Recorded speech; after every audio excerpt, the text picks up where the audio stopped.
Afternoon. This is a case report about a concussion patient I treated, NFL player. So we started looking at this, and Dr. Blum actually helped with the research. And so we started really looking at this whole issue right now, concussions, and how really there's not much that's being done for them. So just to go through some of the stuff, there's reported 1.6 to 3.8 million, meaning there's a lot of concussion injuries and most of them don't get treated. And a lot of them are not even being recorded or even being looked at because there's a sport mentality and that we don't have this object of reporting, getting treated, and having the medical staff, which you all have seen in the press lately, the whole thing with NFL and the fact that concussions are not just being recognized. So it's not just concussions, but it's repetitive injuries with the impact of concussions. So there's a whole thing with symptoms and the emotional disturbances, the memory loss, depression, and that none of this stuff is being actually looked at but for medically. So right now, looking at the kids, there's a lot of kids that have it that never even gets reported, but the incidence in kids is just as much as in adults.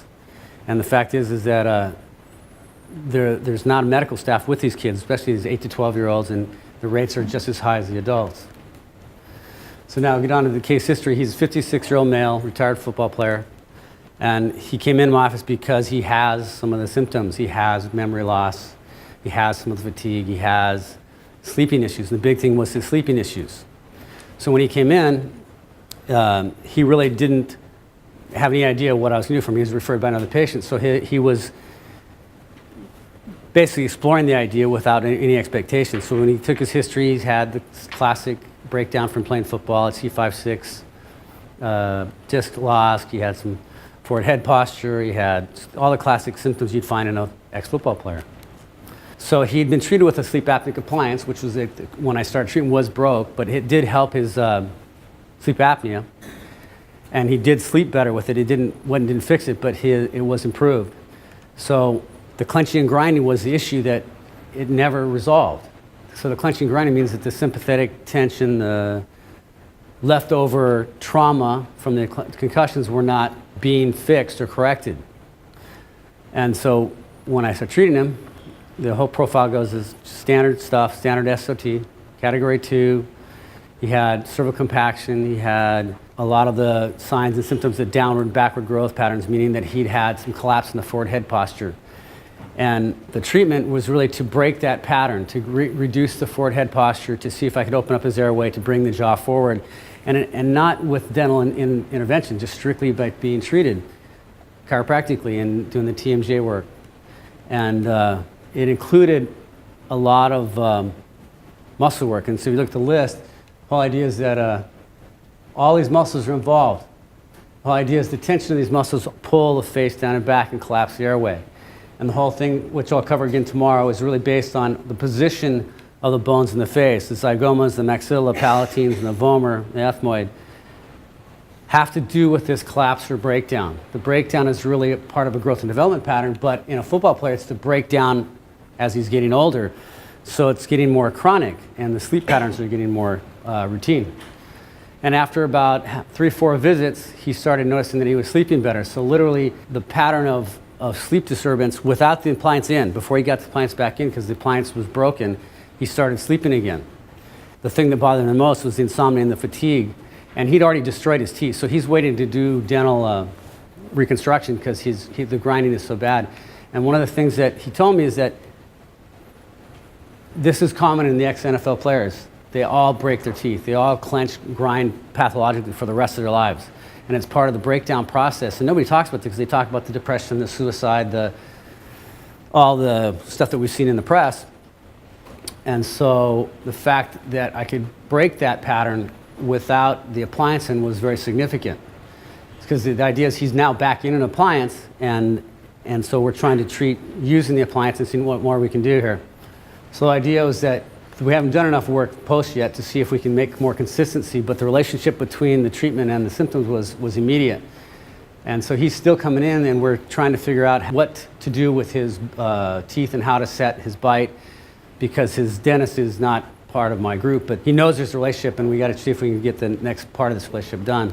So understanding that, their long-term project here is to see if I can create stability in his sleeping pattern because of the fact that even with an appliance, he still has some sleep issues, even though it's much better.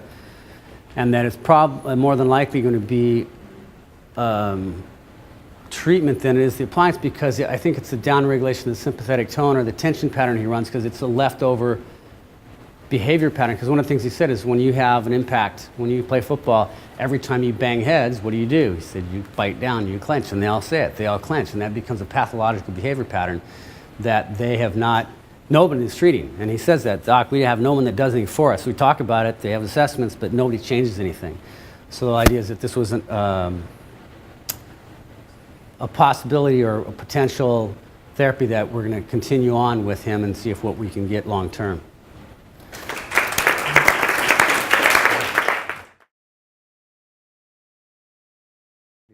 We were told that when a body is being formed, that which was laid down as cartilage acts then like bone. That which is laid down in membrane acts like a membrane in the brain and in the skull.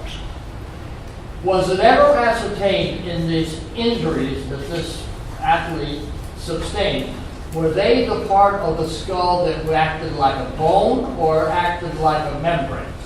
Or was there ever any ascertained what part of the brain was injured? That wasn't part of it, and in the model, the way I work is it's really about the way the system breaks down. What a repetitive stress pattern would be if repetitive injuries impacts to the head. And so what does the deformation look like, and how do you affect airway? Because this is a 250-pound, 6'3" guy that has jaws as wide as the house, and he still has apnea. Why? Because the airway and the structure supporting it have started to collapse from repetitive stress or repetitive trauma.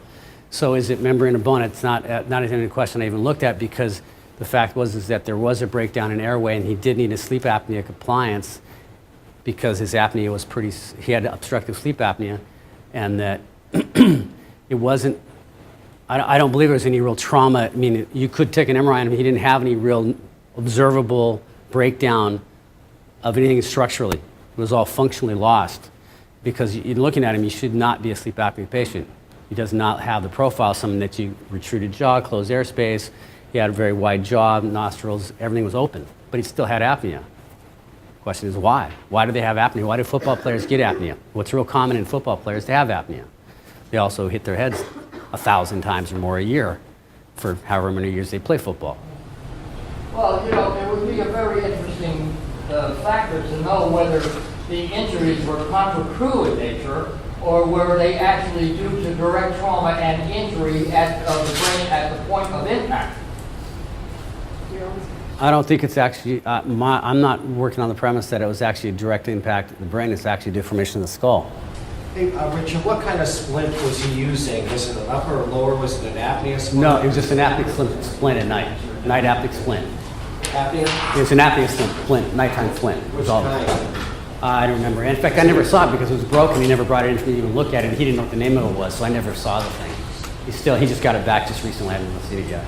Because I found certain ones are much more user-friendly as far as locking up the cranium. If it was a Oh tap yeah, absolutely. it caused a lot of But points. the point was that it did release, it removed his sleep apnea and reduced, significantly improved the sleeping. So the thing was a comparison of that worked, but the treatment worked without the appliance. So now to integrate the two, hopefully we're going to do here soon, would make hopefully a sustainable long-term benefit that we can measure actually, because it wasn't measured really yet.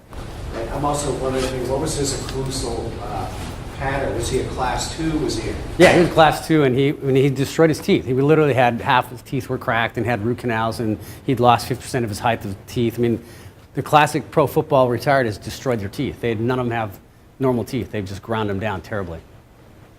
That's a normal pattern. Yeah. By any chance, check to see if you have palatal paresis? A little odd. Palatal paresis? Check to see if you have that? Palatal paresis. Yeah, it's there and says on, and you look to see if the palate raised up in the back or not. The palate? No, I didn't look at that. I didn't evaluate that. Just food for thought, because that's innervation glossopharyngeal. Yeah. Yeah, no, I'll look. I did do the tongue work though, so that did change some of the swallowing patterns a little bit. Esser? In the study, did you look at all about the type of splint that they're wearing when they're playing football and any? Well, he was retired 20 years ago. So you didn't look back to see that? No, he had no idea and he had no records. So I mean, he retired in 1993 or 4 or something like that. So those records are long gone.